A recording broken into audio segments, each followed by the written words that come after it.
Chers amis, chers adhérents, chers sympathisants, mesdames, messieurs.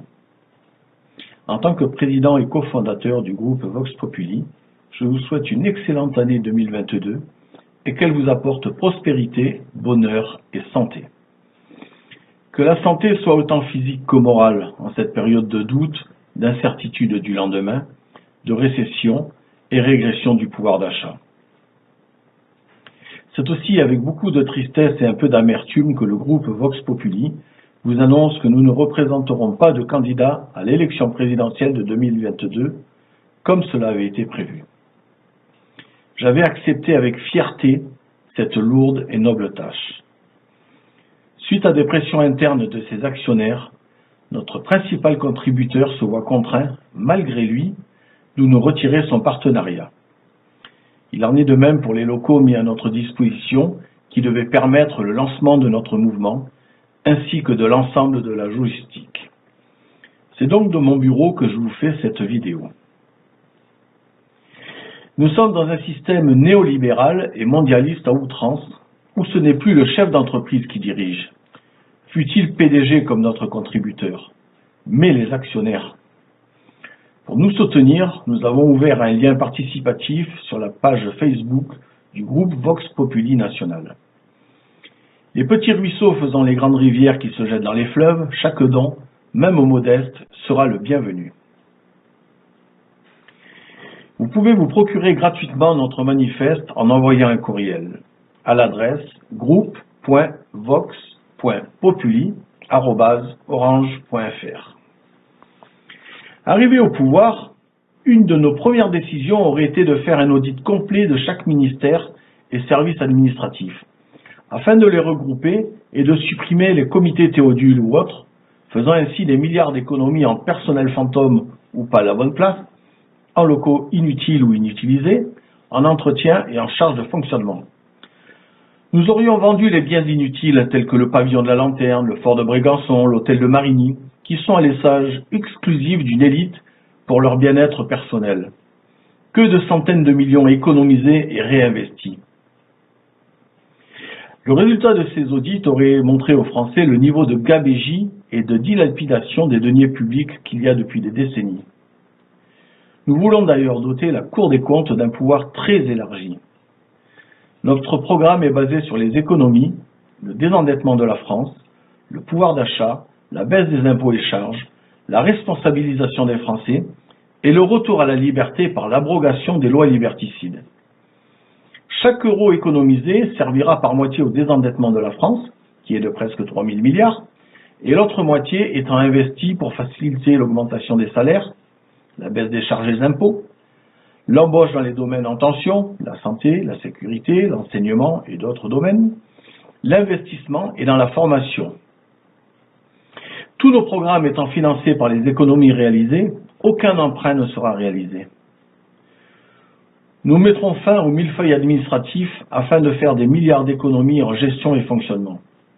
Quelques exemples. À l'échelon local, vous avez la mairie, puis l'intercommunalité, puis le conseil départemental, le conseil régional et le conseil général. Nous regrouperons et fusionnerons ces trois derniers au sein d'une même instance. Un autre exemple. Vous avez les écoles maternelles et élémentaires gérées par les communes, les collèges gérés par le département, les lycées gérés par la région, les centres de formation gérés en partie par la région, en partie par le privé, en partie par le public. Certains sont conventionnés, donc sous couvert de ministère de l'Éducation nationale, d'autres pas, donc en électron libre. L'ensemble sera regroupé au sein d'un seul ministère, celui de l'Instruction nationale et de la formation. Je dis bien instruction et non éducation. L'éducation est dévolue aux parents et l'instruction est dévolue à l'État. Et ainsi de suite dans tous les autres domaines. Mais que font ces fous pour avoir mis ça en place? Nous refuserons toute fermeture d'entreprise, qui souvent se délocalise à l'étranger, dès lors qu'elle dégage une rentabilité ou est nécessaire à l'économie du pays. Nous obligerons les entreprises à se relocaliser en France sous peine de surtaxation à l'importation. Nous renationaliserons les domaines régaliens, l'énergie, donc l'eau, l'électricité, le gaz, la sécurité, la santé, l'instruction, la formation. Les autres domaines seront ouverts à la concurrence sans aucun monopole, comme actuellement avec les autoroutes aux tarifs exorbitants et déraisonnés, alors qu'ils sont rentabilisés depuis très longtemps. Nous supprimerons l'aide médicale d'État, qui représente en vrai pas 1 milliard, mais beaucoup plus, afin de pouvoir offrir à tous les Français une mutuelle d'État à prix avantageux, cassant ainsi le monopole des mutuelles et assurances qui ont des tarifs exorbitants. Il faut savoir que plus de 3 millions de Français n'ont pas de complémentaire santé et n'ont donc pas accès aux soins nécessaires, les soins dentaires, les soins optiques ou autres. Nous supprimerons toutes les lois et contraintes liberticides. Normal, quand on voit une tétologue nous expliquer comment mettre un masque, ou un ministre dire que nous sommes trop bêtes pour comprendre ce que les politiques disent. Cela montre l'amour, le respect et la considération qu'ils ont pour le peuple.